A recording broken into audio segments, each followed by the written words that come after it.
ایک دیہاتی شخص آیا اور اس نے مسجد کے ایک کونے میں پیشاب کر دیا۔ لوگوں نے اس کو منع کیا تو رسول کریم صلی اللہ علیہ وسلم نے انہیں روک دیا۔ جب وہ پیشاب کر کے فارغ ہوا تو آپ نے اس کے پیشاب پر ایک ڈول پانی بہانے کا حکم دیا، چنانچہ بہا دیا گیا۔ صحیح بخاری حدیث نمبر 221۔ رسول کریم صلی اللہ علیہ وسلم کے پاس ایک بچہ لایا گیا۔ اس نے آپ کے کپڑے پر پیشاب کر دیا۔ آپ نے پانی منگایا اور اس پر بہا دیا۔ صحیح بخاری حدیث نمبر 222۔ ام قیس بنت محسن نامی ایک خاتون رسول کریم صلی اللہ علیہ وسلم کی خدمت اقدس میں اپنا چھوٹا بچہ لے کر آئیں، جو کھانا نہیں کھاتا تھا، یعنی شیر خوار تھا۔ رسول کریم صلی اللہ علیہ وسلم نے اسے اپنی گود میں بٹھا لیا۔ اس بچے نے آپ کے کپڑے پر پیشاب کر دیا۔ آپ صلی اللہ علیہ وسلم نے پانی منگا کر کپڑے پر چھڑک دیا اور اسے نہیں دھویا۔ صحیح بخاری حدیث نمبر 223۔ حذیفہ رضی اللہ تعالیٰ عنہ روایت کرتے ہیں کہ نبی کریم صلی اللہ علیہ وسلم کسی قوم کی کوڑی پر تشریف لائے، بس آپ صلی اللہ علیہ وسلم نے وہاں کھڑے ہو کر پیشاب کیا، پھر پانی منگایا۔ میں آپ صلی اللہ علیہ وسلم کے پاس پانی لے کر آیا تو آپ نے وضو فرمایا۔ صحیح بخاری حدیث نمبر 224۔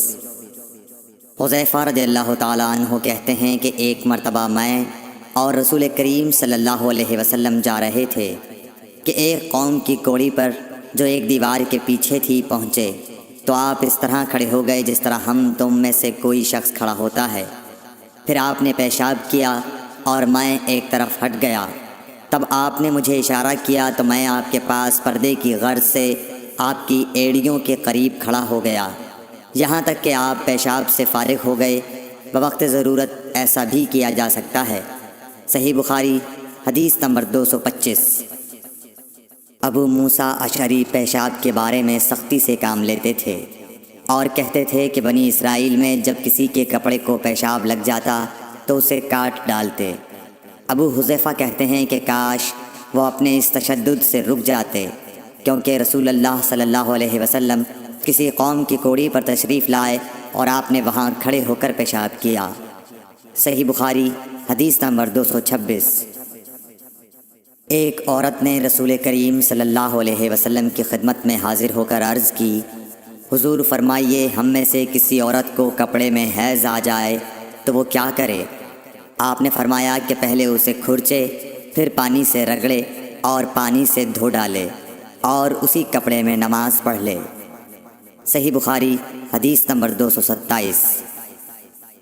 ابو حبیش کی بیٹی فاطمہ رسول اللہ صلی اللہ علیہ وسلم کی خدمت میں حاضر ہوئی اور اس نے کہا کہ میں ایک ایسی عورت ہوں جسے استحاضہ کی بیماری ہے، اس لیے میں پاک نہیں رہتی، تو کیا میں نماز چھوڑ دوں؟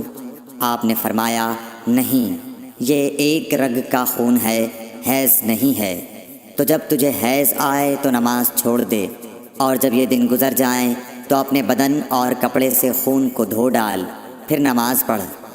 ہشام کہتے ہیں کہ میرے باپ عروہ نے کہا کہ حضور نے یہ بھی فرمایا کہ پھر ہر نماز کے لیے وضو کر، یہاں تک کہ وہی حیض کا وقت پھر آ جائے۔ صحیح بخاری حدیث نمبر 228۔ حضرت عائشہ رضی اللہ تعالی عنہا فرماتی ہیں کہ میں رسول کریم صلی اللہ علیہ وسلم کے کپڑے سے جنابت کو دھوتی تھی، پھر اس کو پہن کر آپ نماز کے لیے تشریف لے جاتے اور پانی کے دھبے آپ کے کپڑے میں ہوتے تھے۔ صحیح بخاری حدیث نمبر 229۔ حضرت عائشہ رضی اللہ تعالی عنہا سے اس منی کے بارے میں پوچھا گیا جو کپڑے کو لگ جائے، تو انہوں نے فرمایا کہ میں منی کو رسول کریم صلی اللہ علیہ وسلم کے کپڑے سے دھو ڈالتی تھی، پھر آپ نماز کے لیے باہر تشریف لے جاتے اور دھونے کا نشان یعنی پانی کے دھبے آپ کے کپڑے میں باقی ہوتے۔ صحیح بخاری حدیث نمبر 230۔ حضرت عائشہ رضی اللہ تعالی عنہا نے فرمایا کہ میں رسول کریم صلی اللہ علیہ وسلم کے کپڑے سے منی کو دھو ڈالتی تھی، پھر آپ نماز کے لیے باہر نکلتے اور دھونے کا نشان یعنی پانی کے دھبے کپڑے میں ہوتے۔ صحیح بخاری حدیث نمبر 231۔ حضرت عائشہ رضی اللہ تعالی عنہا رسول کریم صلی اللہ علیہ وسلم کے کپڑے سے منی کو دھو ڈالتی تھیں۔ وہ فرماتی ہیں کہ پھر کبھی میں ایک دھبا یا کئی دھبے دیکھتی تھی۔ صحیح بخاری حدیث نمبر 232۔ کچھ لوگ اوقل یا اورینا قبیلوں کے مدینے میں آئے اور بیمار ہو گئے۔ رسول اللہ صلی اللہ علیہ وسلم نے انہیں لقاح میں جانے کا حکم دیا اور فرمایا کہ وہاں اونٹوں کا دودھ اور پیشاب پئیں۔ چنانچہ وہ لقاح چلے گئے اور جب اچھے ہو گئے تو رسول کریم صلی اللہ علیہ وسلم کے چرواہے کو قتل کر کے وہ جانوروں کو ہانک کر لے گئے۔ الصبح رسول کریم صلی اللہ علیہ وسلم کے پاس اس واقعے کی خبر آئی تو آپ نے ان کے پیچھے آدمی دوڑائے۔ دن چڑھے وہ حضور صلی اللہ علیہ وسلم کی خدمت میں پکڑ کر لائے گئے۔ آپ کے حکم کے مطابق ان کے ہاتھ پاؤں کاٹ دیے گئے اور آنکھوں میں گرم سلاخیں پھیر دی گئیں اور مدینے کی پتھریلی زمین میں ڈال دیے گئے۔ پیاس کی شدت سے وہ پانی مانگتے تھے مگر انہیں پانی نہیں دیا جاتا تھا۔ ابو قلابہ نے ان کے جرم کی سنگینی ظاہر کرتے ہوئے کہا کہ ان لوگوں نے چوری کی اور چرواہوں کو قتل کیا اور آخر ایمان سے پھر گئے اور اللہ اور اس کے رسول سے جنگ کی۔ صحیح بخاری حدیث نمبر 233۔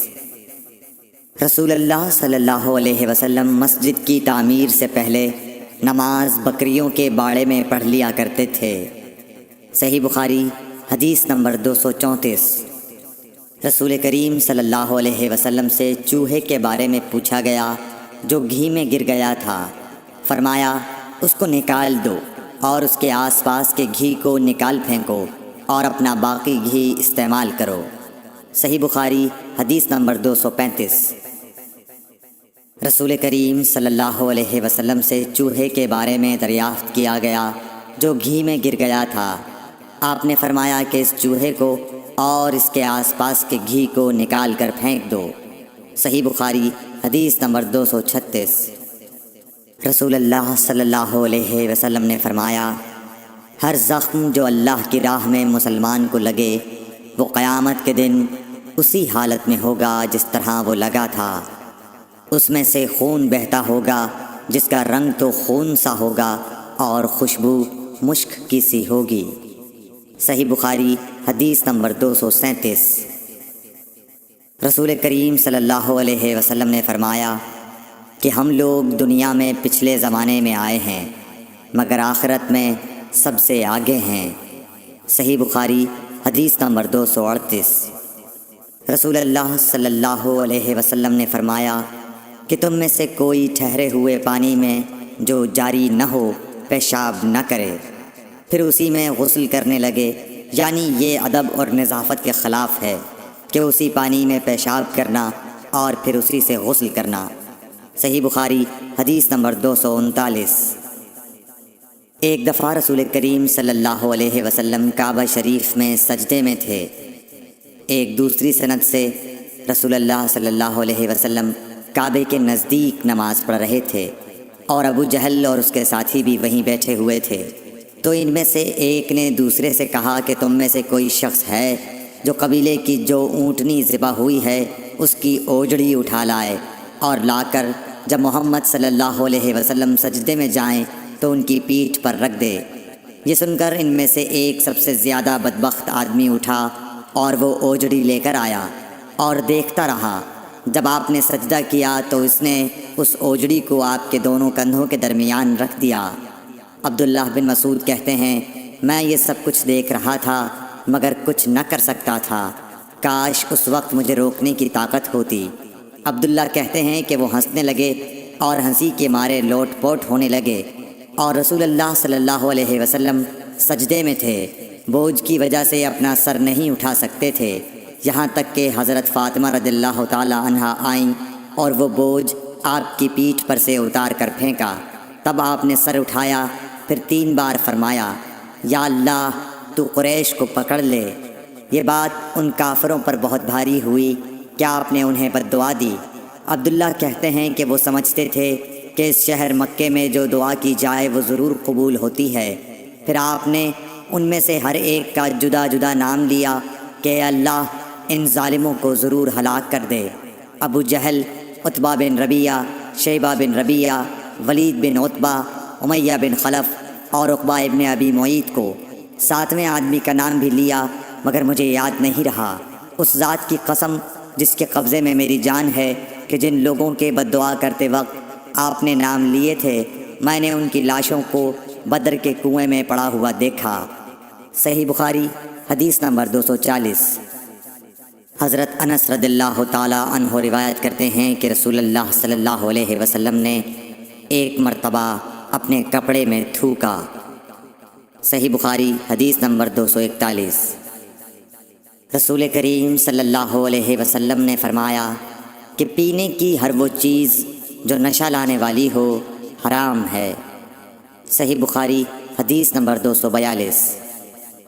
سہل بن سعد سعدی سے سنا کہ لوگوں نے ان سے پوچھا، اور میں اس وقت سہل کے اتنا قریب تھا کہ میرے اور ان کے درمیان کوئی دوسرا حائل نہ تھا، کہ رسول اللہ صلی اللہ علیہ وسلم کے احد کے زخم کا علاج کس دوا سے کیا گیا تھا؟ انہوں نے کہا کہ اس بات کا جاننے والا اب مجھ سے زیادہ کوئی نہیں رہا۔ علی رضی اللہ تعالی عنہ اپنی ڈھال میں پانی لاتے اور حضرت فاطمہ رضی اللہ تعالی عنہا آپ کے منہ سے خون دھوتیں، پھر ایک بوریا کا ٹکڑا جلایا گیا اور آپ کے زخم میں بھر دیا گیا۔ صحیح بخاری حدیث نمبر 243۔ ابو بردہ اپنے باپ سے نقل کرتے ہیں کہ میں ایک مرتبہ رسول کریم صلی اللہ علیہ وسلم کی خدمت میں حاضر ہوا تو میں نے آپ کو اپنے ہاتھ سے مسواک کرتے ہوئے پایا اور آپ کے منہ سے او او کی آواز نکل رہی تھی، اور مسواک آپ صلی اللہ علیہ وسلم کے منہ میں تھی جس طرح آپ قے کر رہے ہوں۔ صحیح بخاری حدیث نمبر 244۔ رسول کریم صلی اللہ علیہ وسلم جب رات کو اٹھتے تو اپنے منہ کو مسواک سے صاف کرتے۔ صحیح بخاری حدیث نمبر 245۔ رسول کریم صلی اللہ علیہ وسلم نے فرمایا کہ میں نے دیکھا کہ خواب میں مسواک کر رہا ہوں تو میرے پاس 2 آدمی آئے، ایک ان میں سے دوسرے سے بڑا تھا، تو میں نے چھوٹے کو مسواک دے دی، پھر مجھ سے کہا گیا کہ بڑے کو دو، تب میں نے ان میں سے بڑے کو دی۔ صحیح بخاری حدیث نمبر 246۔ رسول اللہ صلی اللہ علیہ وسلم نے فرمایا کہ جب تم اپنے بستر پر لیٹنے آؤ تو اس طرح وضو کرو جس طرح نماز کے لیے کرتے ہو، پھر داہنی کروٹ پر لیٹ کر یوں کہو، اے اللہ، میں نے اپنا چہرہ تیری طرف جھکا دیا، اپنا معاملہ تیرے ہی سپرد کر دیا، میں نے تیرے ثواب کی توقع اور تیرے عذاب کے ڈر سے تجھے ہی پشت پناہ بنا لیا، تیرے سوا کہیں پناہ اور نجات کی جگہ نہیں۔ اے اللہ، جو کتاب تو نے نازل کی میں اس پر ایمان لایا، جو نبی تو نے بھیجا میں اس پر ایمان لایا، تو اگر اس حالت میں اسی رات مر گیا تو فطرت پر مرے گا، اور اس دعا کو سب باتوں کے آخر میں پڑھ۔ حضرت برا کہتے ہیں کہ میں نے رسول اللہ صلی اللہ علیہ وسلم کے سامنے اس دعا کو دوبارہ پڑھا۔ جب آمنت بکتابک الذی انزلت پر پہنچا تو میں نے ورسولک کا لفظ کہہ دیا۔ آپ نے فرمایا نہیں، یوں کہو ونبیک الذی ارسلت۔ صحیح بخاری حدیث نمبر 247۔